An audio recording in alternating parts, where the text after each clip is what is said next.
everyone, thank you for watching. Today we'll be talking to you about our thoughts on how you can continue to transform your organisation during the time of lockdown. So with COVID-19, many of us are adapting to the challenges of working remotely, but still trying to achieve the outcomes that we were looking for when we started our transformation journeys. And I think many of us are finding some elements of that really easy to get our heads around. So, continuing to design your requirements, to continuing to configure your solutions, and even to user acceptance testing. But some of our customers have been saying to us that actually they're finding it very difficult to get their heads around the idea of engaging and educating their stakeholder groups when we're all working remotely and we can't get that face-to-face engagement and interaction. So we've been thinking about this, and actually at InnoApps we've been looking at digital journeys, digital change journeys for quite some time now, and we have decided that we want to give you a real life example here of how a university have taken their PhD programme that was traditionally very face-to-face, very classroom auditorium orientated, and they've now very quickly over the space of the last 3 or 4 weeks moved that to a completely digital model. And so we're going to be talking today to my colleague Melissa Treen, and she's going to be talking to you about the work that she's been doing with the University of Bath, and the pros and the cons that they've seen, and providing some hints and tips as to how we can make it work for your organisation. Thank you, Vicky. Hello everyone, my name is Melissa. I joined InnoApps earlier on this year as a graduate change management consultant. My role involves supporting our customers on their change journey on the way to the cloud, and I'm currently working on a project with one of our clients in the construction sector. I also study a PhD at the University of Bath, where I also deliver lectures and seminars to management students. I'm currently studying employee commitment and how this influences individuals and teams' willingness to share knowledge with one another. And I'm studying this in the context of cross-boundary organisations and in the context of professional services. So with the COVID-19 outbreak, we've seen a number of physical, emotional and technical challenges as a university. Nevertheless, we've had to move all of our teaching online and make sure we do so without compromising the quality of our teaching. I'm really delighted to be here today to share my experience and what it's been like over the past 2 weeks in a university context. And I really hope I can offer some lessons and hints and tips to ensure that you're all confident that you can still deliver training sessions and engagement sessions online without reducing the quality. And it actually provides many opportunities and advantages in comparison to face-to-face delivery. Mel, can you please tell us a little bit about the challenges that the University of Bath have faced in moving their PhD course online? Sure. So one of the major challenges has been the technical aspect of moving everything into the virtual space as quickly and efficiently as possible. This is of course not unique to our university, as many institutions and businesses have had to make the transition from office working to remote working. So on our end, internally, we've been working very closely with our IT department to ensure that we can find the correct alternative solution that is in line with our university regulations and data storage policies. We've also had to consider very important factors such as user access, bandwidth, which programs we're going to use, what we need to utilize and really look for, and also things like time zones, because our students are very geographically diverse. Alongside this, we've really had to utilise our internal sharing platforms to deliver information and mitigate any teething problems along the way. So Mel, those were the logistical challenges in moving it online. Were there any other challenges that you faced? Yes, there were, and these were mainly the emotional challenges. So from a teaching perspective, we were inundated with emails from worried students and even worried parents. I was due to teach a class of last year business students, and a lot of these students have already confirmed their first job out of university to start for the summer, which are often conditional upon them achieving a certain grade. So they already have this pressure. So there's a lot of added stress and anxiety at the moment surrounding the current situation. So we've had to consider the fact also that a lot of students and staff are geographically dispersed They're outside of the UK, and we've really had to consider that. And this has certainly been a huge challenge, but on a human level, it's been about displaying empathy, really over communicating and making ourselves as readily available for questions and concerns, no matter how big or small, making ourselves as available as possible to our students to guide them into the world of online learning. So Mel, can you tell me how you've had to adapt your teaching style? Yeah, of course. So I'd first like to say that it's important to note that not moving our classes online was never an option for us. The Open University has been doing it for 20 years now, so it was just a matter of playing catch up.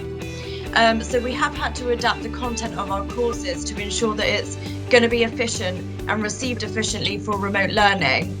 Most of this has meant recording lectures far in advance, creating additional resources to complement the lecture, such as worksheets, fact sheets, FAQs, and amending the actual lecture content in such a way that it's self-explanatory and it can stand alone. This is so important because our courses are no longer being delivered in a conventional classroom setting with the luxury of face-to-face interaction. Without those usual visual cues that we always take for granted, we've had to really over-prepare and over-deliver. And this has meant providing more information and more resources than we normally would to keep ambiguity to a minimum.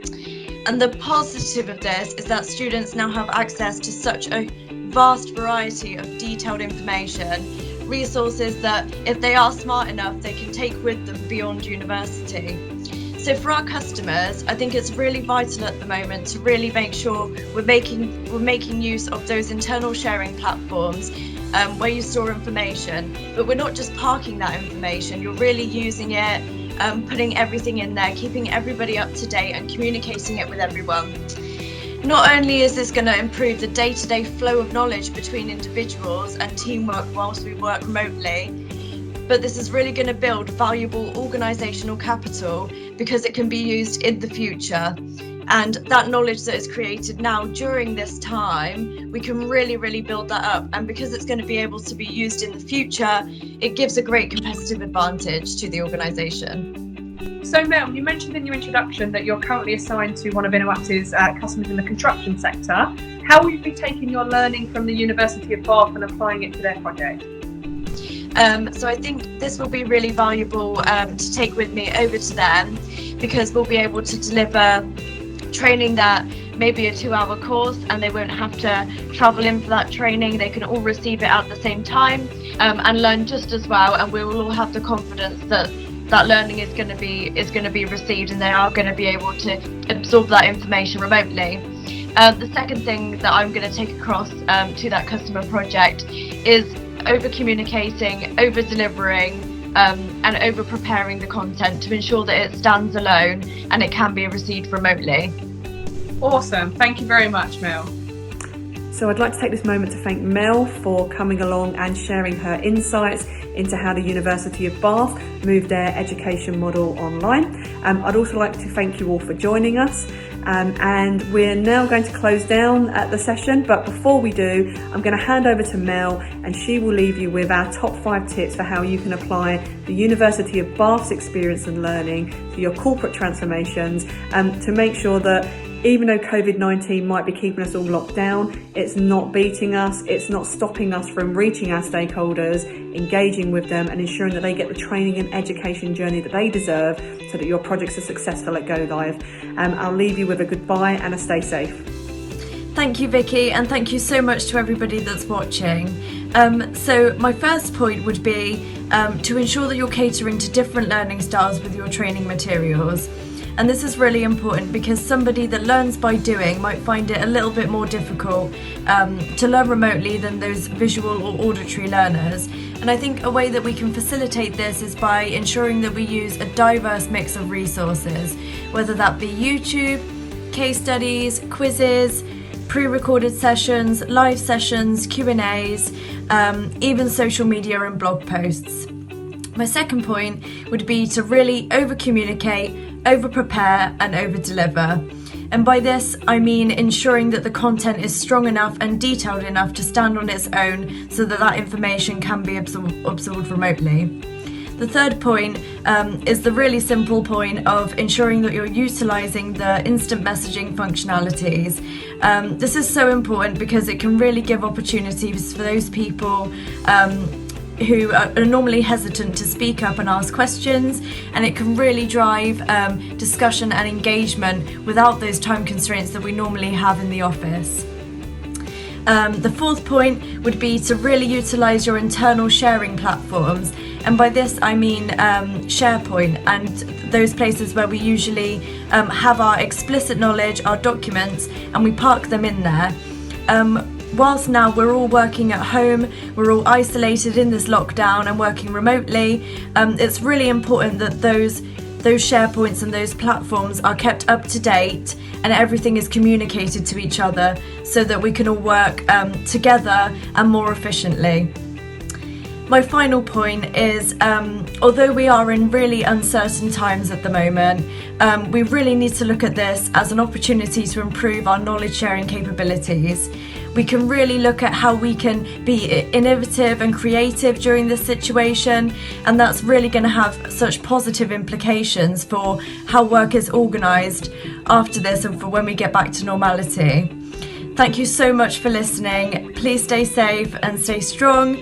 We will all get through this, and please be confident in your training materials because they can be delivered and received so well in this situation. Thank you.